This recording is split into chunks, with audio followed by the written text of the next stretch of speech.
Current classification यानी कि जो करंट क्लासिफिकेशन जो हमारी अभी बुक्स में मौजूद है, जो कि अप टिल नाउ वैलिड है और उसमें अभी तक कोई ड्रॉबैक नहीं फाइंड हुआ और उसी क्लासिफिकेशन को हम पढ़ रहे हैं, उस क्लासिफिकेशन को मॉडर्न क्लासिफिकेशन भी कहा जाता है, या तो हम उसको मॉडर्न पीरियोडिक टेबल भी कहते हैं। यानी कि हमारी बुक्स में जो अभी पीरियोडिक टेबल मौजूद है, जिस बेसिस पे जो क्लासिफिकेशन हुई हुई है, उसको मॉडर्न पीरियोडिक टेबल कहते हैं। और वो जो क्लासिफिकेशन है वो किन साइंटिस्ट ने दी थी?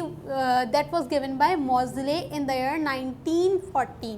यानी कि 1914 से लेके अप टिल नाउ 2020 तक जो क्लासिफिकेशन पढ़ी जा रही है, वैलिड है, वो मॉडर्न क्लासिफिकेशन है, जो कि साइंटिस्ट वाज नेम मोज़ले, इन्होंने दी थी। अच्छा, अब ये क्लासिफिकेशन जो है वो बेसिकली हुई कैसे?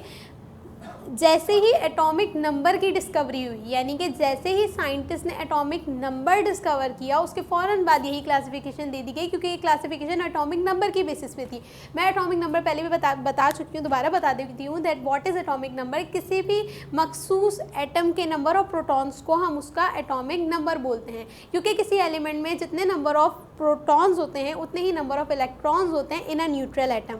तो हम कह सकते हैं कि atomic number is the number of protons और द नंबर ऑफ इलेक्ट्रॉन्स। सही है। तो जैसे ही एटॉमिक नंबर की डिस्कवरी हुई, उसके फ़ौरन बाद ये क्लासिफिकेशन दे दी गई थी, क्योंकि ये क्लासिफिकेशन किस बेसिस पे है? एटॉमिक नंबर की बेसिस पे। जबकि इससे पहले हम जितनी भी क्लासिफिकेशन पढ़कर आ चुके हैं, आइदर डॉब्रनियर, आइदर न्यूलैंड्स, आइदर लॉदरमेयर और आइदर मेंडलीव क्लासिफिकेशन, वो सारी एटॉमिक नंबर की बेसिस पे थी। जबकि जो मॉडर्न क्लासिफिकेशन है, वो सब एटॉमिक मासेस की बेसिस पे थी, जबकि मॉडर्न क्लासिफिकेशन जो है वो एटॉमिक नंबर की बेसिस पे है।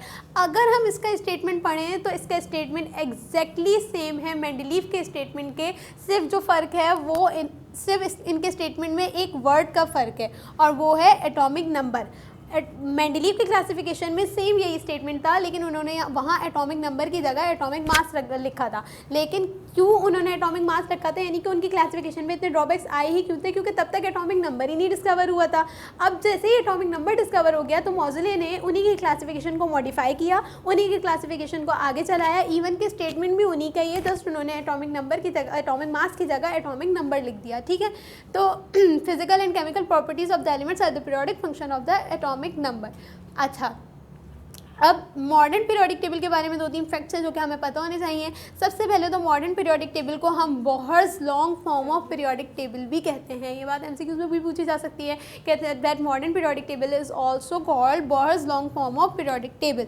उसके बाद जैसे कि मेंडलीव ने अपने एलिमेंट्स को प्लेस करा था इन the order of increasing atomic masses, यानी कि वो एलिमेंट्स जिनका एटॉमिक मास कम है उन्हें पहले रखा और जिनका एटॉमिक मास ज़्यादा है उन्हें बाद में रखा। यहाँ क्योंकि एटॉमिक नंबर की बेसिस पे क्लासिफिकेशन है, तो जिनका एटॉमिक नंबर कम था उन्हें पहले रखा, जिनका एटॉमिक नंबर ज़्यादा तो उन्हें बाद में रखा।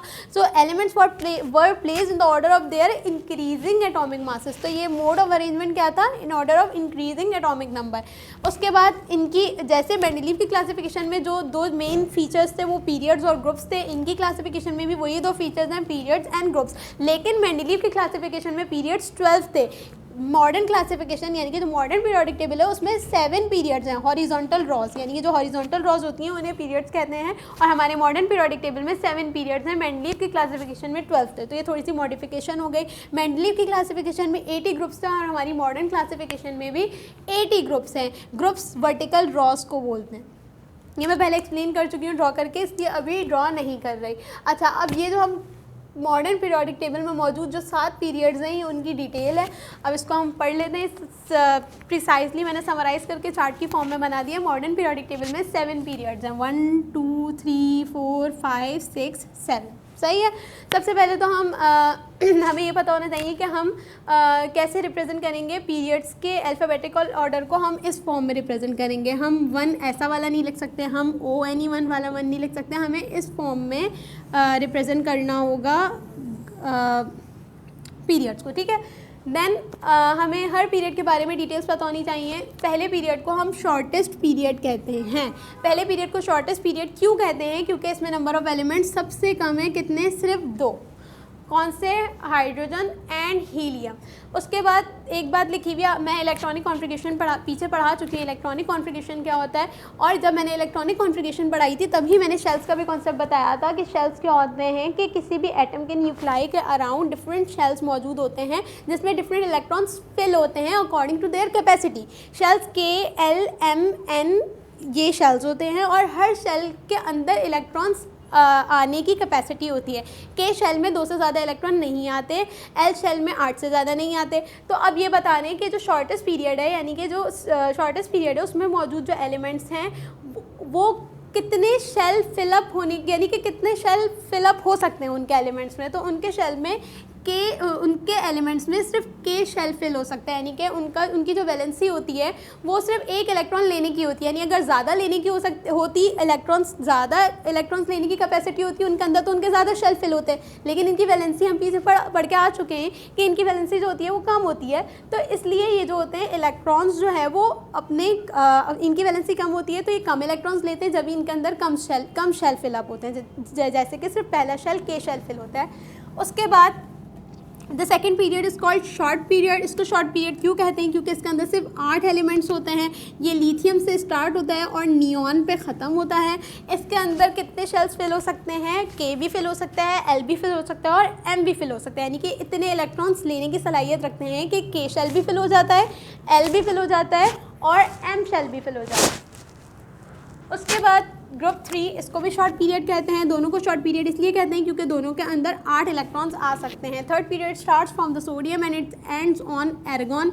अच्छा, इसमें भी सिग्निफिकेंस कितने शेल की फिल होने की है? एल शेल भी फिल हो सकता है और एम शेल भी फिल हो सकता है। यानी कि ये जितने भी एलिमेंट्स हैं इन सब के अंदर सलाहियत है कि कितने इलेक्ट्रॉन्स ले सकते हैं कि उनका एल शेल भी फिल हो जाए, एल शेल भी फिल हो जाए, एम भी हो जाए और के भी हो जाए। देन ग्रुप 4, इसको लॉन्ग पीरियड बोलते हैं। लॉन्ग पीरियड इसको इसलिए कहते हैं क्योंकि इसके अंदर मौजूदा एलिमेंट्स कितने होते हैं? 18।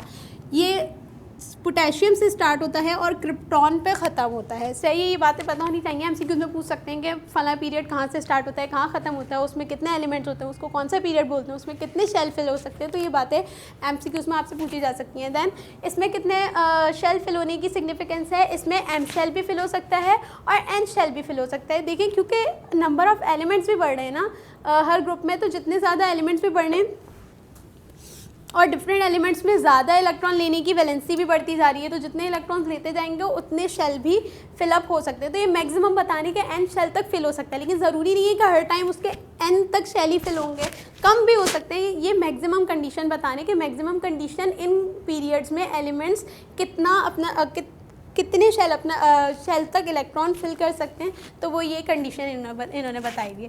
Then the fifth period is also called long period because it also contain 18 elements. It start from rubidium and end at xenon. ठीक है, इसमें भी वही कंडीशन है कि इसमें भी एम शेल तक और एन शेल तक इनके शेल फिल हो सकते हैं according to their electron gaining capacity. Then the sixth period is called the longest period, and the reason to call it longest is because it contains 32 elements. सही है, it starts from cesium and it ends at radon. अच्छा, अब main feature जो six period का है वो ये है कि सिक्स पीरियड में बॉटम पे 14 एलिमेंट्स का एक ग्रुप मौजूद होता है जो कि बॉटम पे मौजूद होता है। उन 14 एलिमेंट्स के ग्रुप को बोलते हैं लेंथिनाइड्स। ठीक है, तो ये मेन फीचर है आपके सिक्स्थ पीरियड का जो कि आपको पता होना चाहिए। It contain the group of 14 elements named as lanthanides except their own elements which start from cesium to radon. They also contain a group of 14 elements named as lanthanides. Now the last period,